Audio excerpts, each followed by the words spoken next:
আজ আপনাকে একটা গল্প শোনাচ্ছি। একদিন এক ব্যক্তি নিজের দ্বারে লিখে দিলেন, আজ আমি ভীষণ দুঃখী, আজ আমার সাথে কেউ দেখা করতে আসবেন না। কিছুক্ষণ পরে তার এক বন্ধু এল, সে সেই লেখা পড়ল, তাও গিয়ে তার সাথে দেখা করল। সে বলল, আমি লেখাপড়া জানি না, কিন্তু আমার বন্ধুর মনের এই বেদনা, এটা আমাকে সবসময় ডাক দেয়। এরাই হলো আসল বন্ধু। কোনো কারণে আপনি যদি দুঃখ পান, কোনো সমস্যার সমাধান না বের করতে পারেন, এই সংসার থেকে আলাদা হয়ে যেতে চান, তাও এই বন্ধু আপনার সাথেই থাকবে। সমস্যার সমাধান না দিতে পারলেও আপনার সম্বল হয়ে অবশ্যই থাকবে। হয়তো আপনার দুঃখ কম করতে পারবে না, কিন্তু আশার আলো অবশ্যই দেখাবে। যখন আপনি সংসারের থেকে আলাদা হয়ে যান, তখনও আপনার সাথে যুক্ত থাকে আপনার এই বন্ধু, আসল বন্ধু। এবারে আমরা মানুষেরা বড়ই বিচিত্র। তারা সব সময় যে কোনো, আর আমার সাথে প্রসন্ন হয়ে বলুন, রাধা রাধা। আমাদের মধ্যে বহু মানুষ মাঝে মাঝে নিজেকে অকর্মণ্য মনে করি, ভেবে নিই যে এত চেষ্টা করার পরেও কিছুই পেলাম না, আর হয়তো পরেও কিছুই পাব না। আর সেই জন্য নিজের জীবনের সমস্ত বোঝা অন্য কারোর কাঁধে চাপিয়ে দিই, নিজের ওপরে বিশ্বাস হারিয়ে ফেলি। কেন বুঝতে পারেন না এই কথাটা? যে যতক্ষণ না পায়ে কোনো কাঁটা ফুটবে, ব্যক্তি কি করে বুঝতে পারবে যে এরপর থেকে নিচে তাকিয়ে চলতে হবে? সূর্যকে নিজে জ্বলতে হয় যাতে বাকিদের প্রকাশ দিতে পারে সে। রাতের অন্ধকারের সাথে লড়াই করার জন্য চন্দ্রিমাকে আকাশে একা উজ্জ্বল হতে হয়। নদী নিজের যাত্রা কি করে করে, নিজের পথ কি করে নির্মাণ করে? সে পাথরের সাথে লড়াই করে তা বানায়। যদি স্বয়ং আপনি নিজের সাহায্য করতে অক্ষম হন, তাহলে নিশ্চিতভাবে আপনার এই জীবন ব্যর্থ হয়ে যাবে। তাই মনে রাখবেন, এই সংসারে নিজের জীবনের ভার নিজের কাঁধেই বহন করতে হয়। অন্যের কাঁধের ওপর শুধুমাত্র পরলোক যাত্রা হয়। সেই জন্য এই সংসারে জীবিত সেই যে আত্মনির্ভর।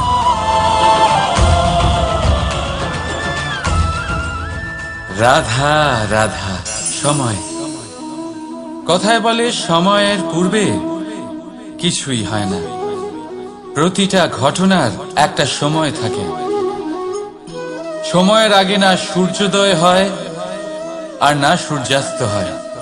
সময়ের পূর্বে গাছে না ফুল ফোটে না ফল ধরে। কিন্তু একটা কথা ভেবে দেখুন, যদি বর্ষা আসার আগে কৃষক ভূমিকে না প্রস্তুত করে, বীজ রোপণ না করে, তাহলে কি ফসল ফলবে? যদি কোনো যোদ্ধা যুদ্ধের পূর্বে নিজের অস্ত্রের ধার না দেয়, তাহলে সে যুদ্ধ কি করে লড়বে? এর মানে এটাই হলো যে সময় আপনার যখন আসার তখন অবশ্যই আসবে, কিন্তু ততক্ষণ এটাও গুরুত্বপূর্ণ যে আপনি নিজেকে তার জন্য তৈরি রাখুন। কারণ এই সুযোগ, এই কথাটা শুনতে যত ছোট, এটা আসেও ততটা কম সময়ের জন্য, তারপর চলেও যায়। এবার যদি সুযোগ আপনার হাতে আসে আর আপনি তার জন্য তৈরি না থাকেন, তাহলে আপনি সাফল্য কি করে পাবেন? তাই আপনি সঠিক সময়ের জন্য অপেক্ষা করুন, সেই সুযোগের জন্য অপেক্ষা করুন, কিন্তু ততক্ষণ নিজের চেষ্টার দ্বারা নিজেকে আরো সক্ষম করে তুলুন। কারণ সাফল্য আপনার জন্য অপেক্ষা করছে, শুধু আপনি তার জন্য তৈরি থাকুন। রাধা রাধা। কথা মানুষের পাওয়া সবচেয়ে অদ্ভুত উপহার। এই কথাই মানুষকে এই সংসারের সমস্ত প্রাণীর থেকে ভিন্ন করে তোলে, সংসারের সবচেয়ে উপরে নিয়ে যায়। এই কথার কারণেই আমরা একে অপরের সাথে ভাব আদান প্রদান করি। আমি আমার মনের ভাবনা অন্য কাউকে ব্যক্ত করতে পারি, অন্য কেউ তাদের ভাবনা আমাকে ব্যক্ত করতে পারে। এই কথাই আমাদের সবচেয়ে বড় ঢাল। এবারে দেখুন, আপনি নিশ্চয়ই লক্ষ্য করেছেন, কারোর কথা মধুর হলে লোকে তাকে ভালোবাসে, তাকে নিজের বন্ধু বানায়।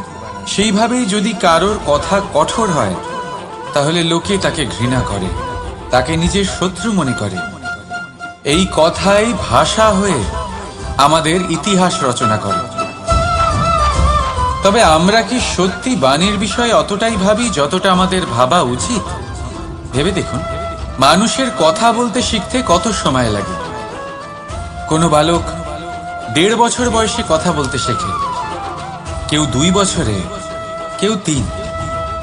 এবার দেখুন, মানুষ 1.5 বছর বয়সে কথা বলতে শিখে গেলেও তার কি বলা উচিত এটা সারা জীবনেও শিখতে পারে না। এর উপরে মনোনিবেশ করুন, এটা বোঝবার চেষ্টা করুন কি বলা উচিত। নিজের কথা শুদ্ধ করুন, নিজের কথা মধুর করুন, আর সেই মধুরতার সাথে আমার সঙ্গে বলুন, রাধা রাধা। এই লক্ষ্য আসলে কি? এই লক্ষ্য তাই যা আমরা পেতে চাই। এই সংসারে সুখী কে হয়? সুখী সেই যে তার লক্ষ্য পেয়ে গেছে। দুঃখী কে হয়? দুঃখী সেই যে তার লক্ষ্য এখনো পায়নি। এবারে প্রশ্ন এখন এটাই যে লক্ষ্য সবাই পেতে চায়, লক্ষ্য পাওয়ার জন্য সবাই প্রাণপণ চেষ্টাও করে, তাহলে সবাই তাদের লক্ষ্যে পৌঁছতে পারে না কেন? ঠিক আছে, কোথাও না কোথাও কিছু না কিছু কমতি থেকেই যায়, যাই বাধা থাক। আজকে আমি আপনাকে একটা উপায় বলবো এই লক্ষ্য পাওয়ার জন্য। একটা কাগজ নিন, তাতে একটা চিহ্ন বানান, সেটাই হবে আপনার লক্ষ্য। এবারে সেই লক্ষ্যে পৌঁছানোর একটা পথ বানান। এবারে এই যাত্রাকে ভিন্ন ভিন্ন ভাগে বিভাজন করে দিন। এবারে এটা হলো আপনার পরিকল্পনা। এবার এই পরিকল্পনা ক্রমানুসারে আপনি পালন করতে থাকুন, এটাই হবে আপনার চেষ্টা। এবার এইভাবে যদি আপনি চেষ্টা করতে থাকেন, যাই আপনার কল্পনা হোক না কেন, তা বাস্তব অবশ্যই হবে। তাহলে এই কল্পনাকে বাস্তবে রূপান্তরিত করুন। এইভাবেই নিজের পরিকল্পনা পালন করতে থাকুন। আপনার যাই কল্পনা থাকুক বা যাই লক্ষ্য থাকুক, তা বাস্তবে পরিণত হয়ে আপনার হাতে অবশ্যই আসবে। রাধা রাধা। বাবার এক মিত্র ছিলেন, বড়ই দুঃখী ছিলেন, বিপদে পড়েছিলেন। কি করবেন? ব্যবসা ভালোভাবে চলছিল না, বাড়িতে শান্তি ছিল না, সমস্ত জায়গায় ক্ষতি হচ্ছিল। তাই উনি একজন জ্যোতিষীকে দেখালেন। জ্যোতিষী বললেন, আপনার যে বাড়ি আছে সেটা আপনার জন্য অশুভ, আপনার এই বাড়ি পাল্টে ফেলুন। উনি বাড়ি পাল্টে ফেললেন, তবুও ওনার সমস্যার সমাধান হলো না। তারপর একজন জ্ঞানী ব্যক্তি ওনাকে বললেন যে আপনার জামা কাপড়ের যে রং, সেটা বিপদকে আমন্ত্রণ জানাচ্ছে, এই জামা কাপড়গুলিকে পাল্টে ফেলুন। উনি সেগুলো পাল্টে ফেললেন, তাও সমস্যার সমাধান হলো না। আবার একজন জ্ঞানী ব্যক্তি বললেন যে আপনার আশেপাশে যে মানুষজন রয়েছে, তারা এটা চায় না যে আপনি সফল হন, তারা আপনার ক্ষতি চায়, তাদের সাথে সমস্ত সম্পর্ক ভেঙে ফেলুন। তো উনি সম্পর্ক ভেঙে ফেললেন, কিন্তু তাতেও ওনার জীবনে কোনো পরিবর্তন এলো না। তার মানে তিনি বাড়ি পাল্টালেন, জামা কাপড় পাল্টালেন, সম্পর্ক পাল্টালেন, যেটা পাল্টালেন না তা হলো স্বভাব। এই যে স্বভাব, এটা অত্যন্ত গুরুত্বপূর্ণ। এই স্বভাবই আপনার ব্যক্তিত্ব তৈরি করে। তাই নিজের স্বভাব শুধরে ফেলুন, তাতে ভালো পরিবর্তন আনুন, সবকিছু ভালোই হবে। রাধা রাধা। ক্রোধ। লোকে বলে যে এই ক্রোধ পাপেরই মূল, কিন্তু সত্যি কি এই ক্রোধ পাপের মূল? একটু ভেবে দেখুন, এই ক্রোধ বাস্তবে আসলে কি? এই ক্রোধ একটা অনুভূতি যা আপনার মধ্যে হঠাৎই অসীমিত তেজ সঞ্চালন করে। এবারে আমি আপনাকে কিছু উদাহরণ দিচ্ছি যাতে আপনি বুঝতে পারেন যে ক্রোধ আপনার জন্য ভালো কি না। যদি কারোর সাথে অন্যায় হয় আর এটা দেখে আপনার ক্রোধ হয়, আর এই ক্রোধ আপনাকে তার সাহায্য করতে প্রেরণা যোগায়, তাহলে এই ক্রোধ অবশ্যই ভালো।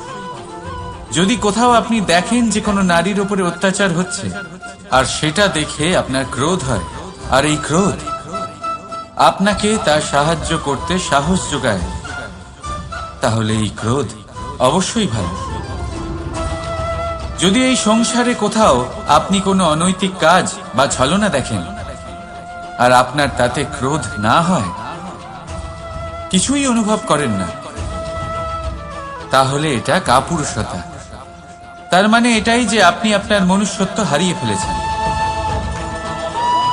তাই এটা বোঝার চেষ্টা করুন, আপনার ক্রোধের তেজের ব্যবহারের ওপরে নির্ভরশীল হলো এই ক্রোধ আপনার জন্য পাপের সমান, নাকি এই ক্রোধ আপনার জন্য পুণ্যের স্থাপক। রাধা রাধা। মোহ। শাস্ত্রে লেখা আছে যে মোহ শুধু সেই ব্যক্তিকেই নয়, বরং সেই আরেক ব্যক্তিকেও বিনাশ করে দেয় যার ওপরে সেই মোহ আছে। এবারে লোকে কি করেন, এই শাস্ত্রে লেখা কথাগুলি শুধু শাব্দিক অর্থে নেন। এই মোহ দেখুন, এটা শুভ হতে পারে, শুধু এর রূপ ভিন্ন ভিন্ন হয়, এটা ভালো করে বুঝতে হবে। এবারে মোহ যদি কোনো বস্তুর উপরে থাকে তাহলে তা লালসা হয়ে যায়। মোহ কোনো বিশেষ ব্যক্তির উপরে হয়ে গেলে তা প্রেম নয়, আকর্ষণ হয়ে যায়। মোহ কোনো চাহিদার উপরে হয়ে গেলে তা বাসনা হয়ে যায়। মোহ বিজয়ের উপরে হয়ে গেলে তা কুণ্ঠা হয়ে যায়। মোহ নিজের সংস্কৃতির উপরে হলে আপনাকে সংস্কৃতির রক্ষক বানায়। যদি এই মোহ নিজের গুণের উপরে হয়, তাহলে সেই শিল্প দ্বারা আপনি এই সংসারে অদ্ভুত সব কাজ করতে পারবেন। এবারে এটা আপনার উপরে নির্ভরশীল যে এই মোহকে আপনি সৃজনের আধার বানাতে চাইবেন নাকি বিনাশের অস্ত্র বানাতে চাইবেন। ভেবে দেখুন, সিদ্ধান্ত আপনার। রাধা রাধা। অভিমান, আত্মসম্মান, অহংকার, দেখতে গেলে এই তিনটি শব্দ ভিন্ন ভিন্ন, কিন্তু এর মূল আধার একই, আত্মসম্মান। এবার যদি কথা বলি আপনার শরীরে, আপনার সংস্কৃতি, আপনার সম্পর্কে, তাহলে অভিমান থাকা স্বাভাবিক। এবার যদি কথা বলি আপনার ব্যক্তিত্ব নিয়ে, আপনার আদর্শ নিয়ে, আপনার বিচারধারা নিয়ে, তাহলে আত্মসম্মান হলো একটা গুণ। যদি এইভাবে বলা হয় যে আমি এই কার্য কারোর সাহায্য ছাড়া, সহযোগিতা ছাড়াও করতে পারি, তাহলে এটা আত্মসম্মান, আর এটা সঠিক। যদি এভাবে বলা হয় যে আমি এই কার্য কারোর সাহায্য ছাড়াই বা কারোর সহযোগিতা ছাড়াই করে ফেলেছি, তাহলে এটা অভিমান, এটাও সঠিক। কিন্তু এই কার্য শুধুমাত্র আমিই করতে পারি আর কেউ নয়, এটা অহংকার। তাহলে এই শব্দ এবং তার অর্থ বোঝার চেষ্টা করুন, জীবন ধারণের এক নতুন পথ খুঁজে পাবে। রাধা রাধা। সংসারে প্রত্যেক ব্যক্তি কোনো না কোনো রূপে ঈশ্বরকে মানে, কেউ মূর্তি রূপে, তো কেউ তত্ত্ব রূপে, কেউ ভাবনা রূপে, আবার কেউ স্বভাব রূপে। কেউ নিজের মধ্যে পরমাত্মা খোঁজে, আবার কেউ অন্যের মধ্যে। কারোর কাছে জ্ঞানই পরমাত্মা। সংসারে প্রত্যেক মানুষই কোনো না কোনো রূপে তার ঈশ্বরকে পেয়েই যান। কিন্তু একটা কথা বলবো, ঈশ্বর প্রথমেই নিজের একটা স্বরূপ পৃথিবীতে আপনার কাছে পাঠিয়ে দিয়েছেন। সেই স্বরূপ হলো আপনার মাতা, আপনার মা, সেই মা যিনি আপনাকে জন্ম দিয়েছেন। কিন্তু প্রত্যেক মায়ের মধ্যে ঈশ্বর অবশ্যই থাকে। রাধা রাধা। আপনি নিশ্চয়ই দেখে থাকবেন যে প্রদীপের নিচে অন্ধকার থাকে। যে প্রদীপ সংসারকে আলোকিত করে সেই প্রদীপের নিচেই অন্ধকার। এবারে অনেক মানুষ আছে যারা এই বিষয়টা এইভাবে দেখে যে ব্যক্তি নিজের সমস্যার সমাধান করতে পারে না আর গোটা সংসারকে উপদেশ দেয়। কিন্তু এইটা দেখার আরো একটা দৃষ্টিভঙ্গি আছে, আর সেটা হচ্ছে যে স্বয়ং জ্বলে সংসারকে আলোকিত শুধু সেই করতে পারে যা রাধার বড়ই শীতল হয়।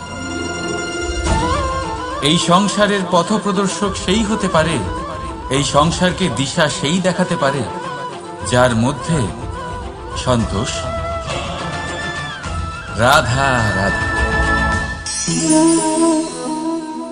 এই প্রদীপ দেখতে পাচ্ছেন আপনি, নিজেও জ্বলে আর এই বাতিকেও জ্বালিয়ে রাখে, আর এই সংসারকে প্রদান করে প্রকাশ। অন্ধকারাচ্ছন্ন ব্যক্তিকে প্রদান করে আশার আলো। কিন্তু এটা কখনো ভাবে না যে সেই মাটি কেমন হবে যা দিয়ে এটা তৈরি করা হয়েছে, সেই কুমোর কেমন হবে যে একে আকার দিয়েছে। ভাবে না যে একে কিনেছে তার বাড়ি কেমন হবে, তা কতটা সুসজ্জিত।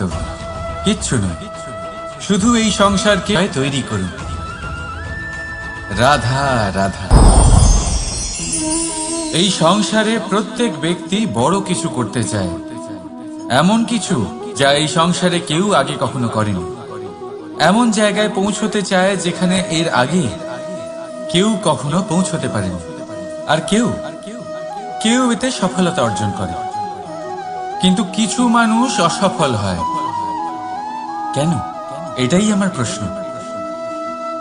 না তো তাদের ইচ্ছেতে কোনো কমতি থাকে, না কমতি থাকে তাদের চেষ্টায়। তাহলে কেন এরা পিছিয়ে পড়ে? এর উত্তর বড়ই সরল। এই সংসার। আপনাদের বলি কিভাবে। আপনারা সকলে সংসারে মহান কাজ করতে চান, সেই মান, সেই সম্মান পেতে চান যা এর আগে কেউ কখনো পায়নি। কিন্তু আপনার সমস্যা এটাও যে এই কাজে সংসার আপনার সাথে থাকছে না। বড়ই অদ্ভুত ব্যাপার। দেখুন, ভুলে যান গোটা সংসারকে, জীবনে একা একা এগিয়ে চলুন। গঙ্গোত্রী থেকে যখন একটি জলের ফোঁটা বেরোয় তখন সেটা শুধু এক বিন্দু জল। তারপরে যখন সে তার যাত্রা শুরু করে অন্য জলের ফোঁটার সাথে মিশে, তখন সে স্রোতে পরিণত হয়, গঙ্গাতে পরিণত হয়। যদি আপনি জীবনে এগোতে চান তাহলে একলা এগোতে শিখুন, নির্ভীক হয়ে, সাহসের সাথে, ধনাত্মক চিন্তা নিয়ে জীবনে এগিয়ে চলুন, একা এগিয়ে চলুন। আর দেখবেন সেই মান, সেই সম্মান আপনার জন্যই অপেক্ষা করে আছে। রাধা রাধা। কর্ম। মানুষ সর্বদা কর্ম করতে থাকে, আর এই কর্মের জন্যই সে মান, সম্মান, ধন, প্রতিষ্ঠা লাভ করে। এবার মানুষ সবসময় চেষ্টা করে যাতে সে ভালো কর্ম করে যায়। তাহলে আপনাকে বলি, শুধু ভালো কর্ম করাই আবশ্যক নয়, তার থেকে বেশি জরুরি হলো এই খারাপ কর্মকে বোঝা আর তার থেকে দূরে থাকা। কারণ যখনই আপনি কোনো সঠিক কাজ করেন বা ভালো কাজ করেন, কেউ তা মনে রাখে না। কিন্তু এই সংসারে বিষয়টা হলো এরকম, আপনি একটা খারাপ কর্ম করুন আর সেটা সবার মনে থাকে। এই খারাপ কর্ম কাজলের এক কৌটোর মতো হয়। আপনি যতই চেষ্টা করুন বাঁচিয়ে ব্যবহার করার, কিন্তু এই কালিমা কোথাও না কোথাও অবশ্যই লেগে থাকে। সেই জন্য জীবনে ভালো কর্ম অবশ্যই করুন, কিন্তু তার থেকেও বেশি জরুরি হলো এই খারাপ কর্মের থেকে দূরত্ব বজায় রাখা। আর এটা অবশ্যই করবেন। রাধা রাধা। সংসারে সমস্ত জায়গায় এই ব্যবসা চলতে থাকে। কিছু পাওয়ার জন্য কিছু দিতে হয়, লাভের জন্য কিছু বিনিয়োগ করতে হয়। যদি কারোর অনুভূতি জানতে হয় তাহলে নিজের অনুভূতিকে ব্যয় করতেই হবে। এবার দেখুন না, কারোর আসল চেহারা যদি জানতে হয় তাকে স্বাধীনতা দিয়ে দেখুন। যদি কারোর মনের শুদ্ধতা জানতে হয় তাহলে তাকে ঋণ দিন। যদি কারোর গুণ জানতে হয় তাহলে তার সাথে একসঙ্গে বসে ভোজন করুন। যদি কারোর ধৈর্যের পরীক্ষা নিতে হয় তাহলে তাকে তার প্রিয় কাজ করতে বারণ করে দেখুন। যদি কারোর ভালো দিক জানতে হয় তাহলে তার থেকে পরামর্শ নিয়ে দেখুন। এক অনুভূতির বদলে অন্য এক অনুভূতি বিনিময় করতে হয়। কিন্তু এই সংসারে একটাই এমন অনুভূতি আছে যেটা দেখার জন্য, যেটা পাওয়ার জন্য আপনাকেও ঠিক সেই অনুভূতিটাই দিতে হবে, আর সেটা হলো প্রেম। যদি কারোর ভালোবাসা দেখতে হয় তাহলে তাকে নিঃস্বার্থ ভালোবাসা দিন। যদি কারোর থেকে ভালোবাসা পেতে চান তাহলে তাকে নিঃস্বার্থ পরিশুদ্ধ ভালোবাসা দিন। রাধা রাধা।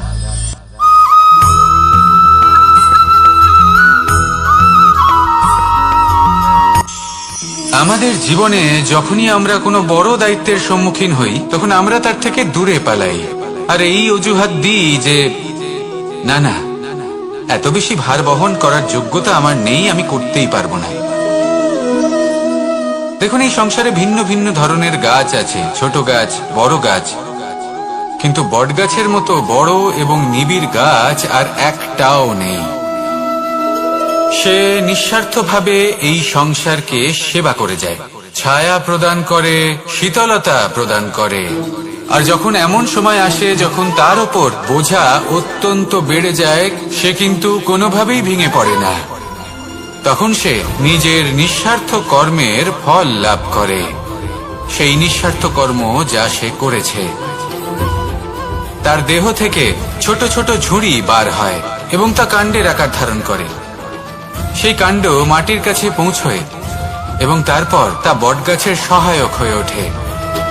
সে ভেঙে পড়ে যায় না। এইভাবে আপনিও জীবনে নিঃস্বার্থভাবে সবার সেবা করুন, ভালোবাসুন, সবাইকে সাহায্য করুন। যেদিন আপনার ওপর বোঝা অত্যন্ত বেড়ে যাবে সেদিন এই সব মানুষ আপনাকে সাহায্য করার জন্য আসবেন, আপনার শক্তি হয়ে উঠবেন, আর আপনি বটগাছের মতোই মহান এবং বিশাল হয়ে উঠবেন। আসুন আর আমার সাথে ভালোবেসে বলুন, রাধা রাধা। মানুষ তার জীবনে দুই ধরনের পরিস্থিতিকে খুব ভয় পায়। এক, কোনো কারণবশত কারোর সামনে নত হওয়া। দুই, কোনো কারণে নিজের চরিত্র থেকে, নিজের মূল্যবোধ থেকে বিচ্যুত হওয়া। এবার কেন হয় এরকম যে কথায় কথায় কারোর সামনে নত হতে হয়? কেন বারংবার নিজের চরিত্র থেকে চ্যুত হতে হয়? এরকম কেন হয়? এটা তখনই হয় যখন আমাদের শিক্ষা এবং মূল্যবোধের অভাব থাকে। যদি মানুষের মধ্যে প্রকৃত শিক্ষা থাকে তাহলে এই সংসারে কোনো সময় এবং কারোর সামনেই নত হওয়ার কোনো প্রয়োজন নেই। যদি মানুষের মধ্যে মূল্যবোধ থাকে তাহলে তাকে নিজের মূল্যবোধ বা চরিত্র থেকে বিচ্যুত হতে হয় না, তা সে যাই হয়ে যাক না কেন। কোনো বালককে যদি জন্ম থেকেই সুশিক্ষার অধিকারী করা হয়, শিক্ষিত করা হয়, মূল্যবোধের অধিকারী করা হয়, তবে সে এই সংসারে এমন কর্ম করবে যাতে সে নিজেকে, নিজের পরিবারকে, সমগ্র সমাজকে গর্বিত করতে পারে। শিক্ষা লাভ করুন, মূল্যবোধ লাভ করুন এবং আমার সাথে ভালোবেসে বলুন, রাধা রাধা। আমাদের সকলের জীবনে একটা লক্ষ্য থাকে যেটা আমরা লাভ করতে চাই। ঠিক যেন একটা প্রতিস্পর্ধা বিদ্যমান যে কে সব থেকে আগে নিজের লক্ষ্যে পৌঁছতে পারবে। আর সেই জন্য আমরা সকলেই খুব তাড়াতাড়ি এগোতে চেষ্টা করি, বড় এবং দীর্ঘ পদক্ষেপ ফেলি যাতে তাড়াতাড়ি নিজের লক্ষ্যে পৌঁছতে পারি। কিন্তু এক অত্যন্ত গুরুত্বপূর্ণ বিষয় আছে, সবসময় লক্ষ্য সামনে থাকবে না, কখনো কখনো তা খুঁজতে হয়। এই যাত্রা খুব কঠিন হতে পারে, আর ঠিক এই কারণেই সবসময় দ্রুত গতিতে চলা বা তাড়াতাড়ি পথে চলা সেটা আবশ্যক নয়। তার থেকেও বেশি গুরুত্বপূর্ণ হলো ভেবেচিন্তে তারপর পথ চলা। যদি ভেবেচিন্তে পদক্ষেপ ফেলেন, চলতে পারেন, তাহলে সেটাই সর্বশ্রেষ্ঠ পদক্ষেপ। কখন কোন দিকে যেতে হবে, কখন কোথায় দিক পাল্টানো যাবে না, কখন গতি বেশি রাখতে হবে, কখন কম, কখন থামবো, কখন চলবো, এই সব কিছুর বিষয়ে জ্ঞান অত্যন্ত গুরুত্বপূর্ণ এবং ভেবে চিন্তে চলতেই হবে। সেই জন্য শুধু তীব্র গতিতে সামনে এগোলে চলবে না, ভাবনা চিন্তা করে এগোতে হবে। আসুন আমার সাথে ভালোবেসে বলুন, রাধা রাধা। কখনো কোনো প্রজাপতিকে উড়তে দেখেছেন? কি সুন্দর উড়ে বেড়ায় সে, এক ফুল থেকে অন্য ফুলে, এক পাতা থেকে অন্য পাতার উপর। কিন্তু সে কিভাবে উড়তে শেখে কখনো ভেবেছেন? জন্ম থেকেই কিন্তু প্রজাপতির ডানা থাকে না, ও কিন্তু ছোট্ট একটা ডিমের আকারে জন্ম লাভ করে। তারপর সেই ডিমটি ভেঙে একটি কীট বাইরে আসে। আস্তে আস্তে সে বড় হয়, ওর শক্তি বৃদ্ধি পায়। তারপর সে সেই কীট দশা ত্যাগ করে নিজের ডানাগুলি মেলে। এই প্রক্রিয়া তার কাছে সরল নয়, অত্যন্ত যন্ত্রণাদায়ক প্রক্রিয়া, কিন্তু সে সেই যন্ত্রণা মেনে নেয়। আর তারপর আস্তে আস্তে সে উড়তে শেখে। শুধুমাত্র আকাশে উড়ে বেড়ায় তা নয়, আমাদের মনের মাঝে উড়ে বেড়ায়। এবার এই ডিম থেকে প্রজাপতি হয়ে ওঠার যে যাত্রা, এটা যতটা কঠিন, ততটাই কঠিন হয় এই সংসারে শ্রেষ্ঠ কর্ম করা, ততটাই কঠিন হয় এই সংসারে মহান হয়ে ওঠা। সেই জন্য প্রয়োজনীয় প্রচেষ্টা এবং সময়। নিরন্তর প্রচেষ্টা করতে থাকুন, পর্যাপ্ত সময় নিন, এবং আপনি নিজেকে এই আকাশে উড়ন্ত অবস্থায় পাবেন। আসুন আমার সাথে ভালোবেসে বলুন, রাধা রাধা। পায়েস হলো আমার বিশেষ প্রিয়। এর মধুর স্বাদ মনকে প্রফুল্ল করে তোলে। ছোটবেলায় মা আমার জন্য পায়েস বানাতেন এবং আমাকে বলতেন যে গরম থাকতে থাকতে খেয়ে নে কানাই, ঠান্ডা হয়ে গেলে ভালো লাগবে না। কিন্তু আমিও দুষ্টু ছিলাম, ঠান্ডা হওয়া পর্যন্ত অপেক্ষা করতাম, আর ঠান্ডা হয়ে যাওয়ার পরে মার কাছে যেতাম আর ওনাকে বলতাম যে মা, পায়েস তো ঠান্ডা হয়ে গেছে, এটা গরম করে দিন। তখন মা হাসতেন আর বলতেন যে পায়েস না হয় আমি আবার গরম করে দেব কানাই, কিন্তু এর মধুর স্বাদ, সেই মিষ্টত্ব, সেই সুবাস, সেটা আবার ফিরে আসবে না। কথাটা সত্যি, আর এই সত্যটাই আমাদেরও জীবনের সত্য। আমাদের জীবনের মধুর সম্পর্কগুলি, এতে যখন কটুভাব প্রবেশ করে, তখন সেই মিষ্টত্ব ফিরিয়ে আনা প্রায় অসম্ভব ব্যাপার হয়ে যায়। আপনি চেষ্টা করে সেই সম্পর্ক ঠিক করতেই পারবেন, তার জন্য অগাধ পরিশ্রম করতে হবে, কিন্তু আবার সেই মিষ্টত্ব কখনো ফিরে আসবে না। সেই জন্য আপনার জীবনের যে মধুর সম্পর্ক আছে, যতটা সম্ভব চেষ্টা করুন তাতে মিষ্টত্ব বজায় রাখতে। কটুভাব আসতে দেবেন না। আসুন আর আমার সাথে মধুর স্বরে বলুন, রাধা রাধা। শব্দ, শব্দ আসলে কি? শুধুই কয়েকটি অক্ষরের সমষ্টি, নাকি আমাদের বাণী? এই শব্দ এমন এক শক্তি যা কাউকেই নিজের বশবর্তী করে ফেলতে পারে। শব্দ এমন এক অস্ত্র যা কাউকে ক্ষত বিক্ষত করে দিতে পারে। এই শব্দ হলো একটি নাদ স্বরূপ, যা কোনো ঘুমন্ত ব্যক্তিকেও জাগিয়ে তুলতে পারে এবং নিজের লক্ষ্যের দিকে অগ্রসর করতে পারে। শব্দে এত শক্তি আছে যে কারোর মনে এতটা আঘাত দিতে পারে যে সে হয়তো জীবনে আর কখনো এগোতেই পারল না। তাহলে এই শব্দের প্রয়োগ খুব ভেবে চিন্তে করবেন। এবং এই শব্দের মতোই হলো নীরবতা। অনেক সময় এই নীরবতা আমাদের সহায়ক হয়ে ওঠে, অনেক সময় এটা আমাদের অনুশোচনাকে অনেক বেশি বাড়িয়ে তুলতে পারে। ভীষ্ম পিতামহ, অঙ্গরাজ কর্ণ, যখন দ্রৌপদীর বস্ত্রহরণ হচ্ছিল তখন এনারা নীরব ছিলেন। দুর্যোধনের বিরোধিতা করেননি, ওকে বাধা দেননি। আর তারপর কি হলো সেটা আপনারা সকলে জানেন। দেখতে গেলে নীরবতা, চুপ করে থাকা, কিন্তু যদি কোনো দুষ্টের সামনে চুপ করে থাকেন, যদি তার বিরোধিতা না করতে পারেন, তাহলে এই নীরবতাই অনেক বড় পাপের আকার ধারণ করে। মনে রাখবেন, আর আমার সাথে ভালোবেসে বলবেন, রাধা রাধা। আভূষণ। কার না ভালো লাগে এই আভূষণ? আমরা পরিশ্রম করি, ধন অর্জন করি, আর আভূষণ কিনে থাকি, কখনো নিজের জন্য, কখনো বা তাদের জন্য যাকে আমরা ভালোবাসি, বা তাদের জন্য যাকে আমরা সম্মান করি। হয়তো সেই জন্যই সীতা চূড়ামণি ধারণ করেছিলেন এবং আমি সামন্তকমণি। কিন্তু এটাই কি সেই প্রকৃত আভূষণ যা আপনার মূল্য বৃদ্ধি করে? না। শ্রীরামের আভূষণ হলো ওনার নম্র ভদ্র ব্যবহার। মাতা সীতার আভূষণ হলো ওনার সততা, ওনার নিষ্ঠা, ওনার ত্যাগ। অর্জুনের আভূষণ ছিল ওনার একাগ্রতা। রাধার আভূষণ ওনার প্রেম।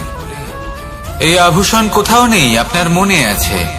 যদি আপনার মনে মিষ্টতা থাকে, তা শান্ত হয়, তাতে সততা থাকে, নিষ্ঠা থাকে এবং প্রেম থাকে, তাহলে আপনার অন্য আর কোনো আভূষণের কোনো প্রয়োজন নেই। আপনি যতই ভিড়ের মাঝে থাকুন, আপনার ঔজ্জ্বল্য চোখে পড়বে। আসুন আর আমার সাথে ভালোবেসে বলুন, রাধা রাধা। এই সংসারের সবথেকে বড় সত্যি হলো জন্ম এবং মৃত্যু, কিন্তু আরো বড় একটা সত্য আছে, মিত্র এবং শত্রু, যা আমাদের সকলের জীবনে থাকে। মিত্র সে যে আমাদের সঙ্গ দেয় এবং সংসারের সবথেকে উঁচু শিখরে আমাদের নিয়ে যায়, এবং শত্রু সে যে যে কোনো মুহূর্তে যে কোনো শিখর থেকে আমাদের নিচে ফেলে দিতে পারে। এবার বিচিত্র ব্যাপার হলো এটাই যে আমরা নিজেরাই এদের সাথে নিয়ে চলি, নিজেরাই এদের পালন করি। তা কি করে? প্রথমে বুঝুন, এই মিত্র এবং শত্রু কারা? আপনার নিজের মন, আর কেউ নয়। এই মনই হলো মিত্র, যখন তাতে ভারসাম্য বজায় থাকে, তা নিয়ন্ত্রিত থাকে, তা পবিত্র হয়। কিন্তু যদি এই মন অনিয়ন্ত্রিত হয়ে পড়ে, যদি আপনাকে সে নিয়ন্ত্রণ করতে শুরু করে, তখন সেই আপনার সবথেকে বড় শত্রু হয়। সেই জন্য এই মনের ওপর নিয়ন্ত্রণ রাখতে শিখুন, এতে ভারসাম্য বজায় রাখতে শিখুন। তাহলে আপনি এমন এক বন্ধুকে পাবেন যে আপনাকে এই সংসারের শিখরে পৌঁছে দেবে। আসুন আমার সাথে ভালোবেসে বলুন, রাধা রাধা। ঈশ্বর আসলে কে? সংসারের বেশিরভাগ মানুষের কাছে ঈশ্বর হলেন এই সংসারের রচয়িতা, পালনকর্তা। কারোর কাছে উনি জ্ঞাতা, কারোর কাছে উনি হলেন আস্থার প্রতীক, আবার কারোর জন্য শুধুমাত্র অন্ধ বিশ্বাস। কিন্তু এই ঈশ্বর কি কোনো শরীর, নাকি একটা বোধ, নাকি শুধুই শ্রদ্ধা? ঈশ্বর হলেন তিনি যিনি হলেন আপনার ইষ্ট।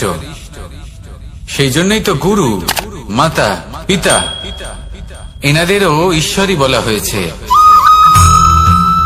যাদেরকে আমরা ঈশ্বর বলে মনে করি, যারা আমাদের ইষ্ট, তারা আমাদের একটি পথ দেখান, একটি দিকে চালিত করেন। সেই পথে চলে আপনি শুভ কর্ম করতে পারেন। আর যখন কোনো ব্যক্তি তার ঈশ্বরের আদেশ পালন করেন, তখন সে নিজে থেকেই শুভ পথে অগ্রসর হয়ে যান। বেশ কয়েকজন মানুষ ঈশ্বরের ওপর আস্থা রাখেন এবং ভাবেন যে অনুচিত কোনো কাজ করা উচিত নয়, ঈশ্বর দেখছেন। ওনারা ভয় পান যে কোনো অনুচিত কর্ম করলে কে জানে তার পরিণাম কি হবে। এমন অনেক ব্যক্তি রয়েছেন যারা ঈশ্বরকে বিশ্বাস করেন এবং জানেন যে ঈশ্বর তাদেরকে দেখছেন, তাই যে যে শুভ কর্ম ওনারা করেছেন তার ফল তারা অবশ্যই পাবেন।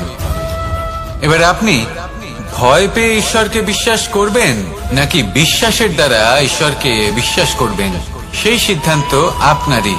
কিন্তু হ্যাঁ, যদি আপনার মনে ঈশ্বরের জন্য কোনো স্থান থাকে, যদি আপনার কোনো ইষ্ট থাকেন, যদি আপনি কাউকে ঈশ্বর মনে করেন, যার প্রত্যেক আদেশ আপনি পালন করে থাকেন, তাহলে বলি, ঈশ্বর কখনো আপনাকে অনুচিত পথে চালিত করবেন না। আসুন আমার সাথে ভালোবেসে বলুন, রাধা রাধা। এই সংসারে ভিন্ন ভিন্ন ধরনের গাছ আছে, অসংখ্য ধরনের প্রজাতি আছে। কিছু গাছ পাতা দিয়ে থাকে, কিছু ফুল, কিছু ফল।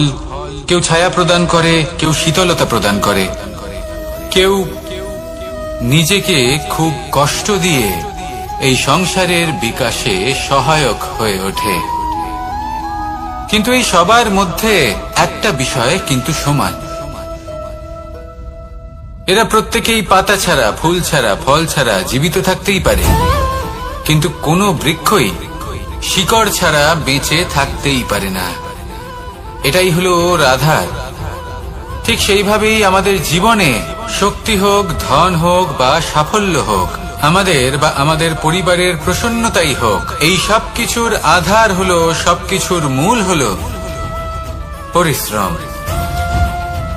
তাই জীবনে চিরকাল পরিশ্রম করতে থাকুন। যদি আপনি জীবনে মহান হবার পথে অগ্রসর হতে চান, তাহলে পরিশ্রম করুন। এই পরিশ্রম দ্বারাই নিজের পরিবারকে প্রসন্ন করুন, নিজের বন্ধুদের প্রসন্ন করুন, এই সমাজকে গর্বিত করুন। আসুন আমার সাথে ভালোবেসে বলুন, রাধা রাধা। এই সংসারের সব থেকে বড় রোগ কোনটা? কেউ বলবে মানসিক রোগ, কেউ বলবে সেই রোগ যা সর্পদংশনের ফলে হয়ে থাকে। এই সংসারে ভিন্ন ভিন্ন ধরনের রোগ আছে এবং তার সাথে ভিন্ন ভিন্ন ধরনের যন্ত্রণাও রয়েছে। এমন একটা রোগ আছে যা চোখে দেখা যায় না, যা আপনার শরীরে কোনো দাগ রেখে যায় না, কিন্তু আপনার আত্মাকে পর্যন্ত ক্ষত বিক্ষত করে, অসুস্থ করে তোলে, বিনাশ করে দেয় আপনাকে এবং তার সাথে আপনার আত্মাকেও। এই অসুখের নাম হলো লালসা।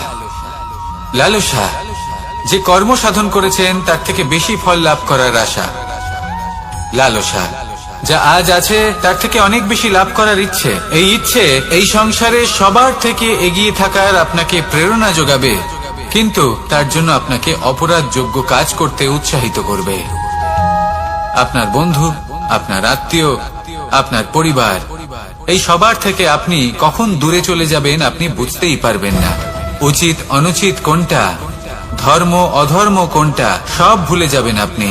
সেজন্য মনে রাখবেন, নিজের জীবনে যদি আপনি লালসার থেকে নিজেকে দূরে রাখতে পারেন, তাহলে এর অর্থ হলো যে আপনি এই সংসারের সব থেকে বড় অসুখের ওপর বিজয় লাভ করেছেন। আসুন আমার সাথে ভালোবেসে বলুন, রাধা রাধা।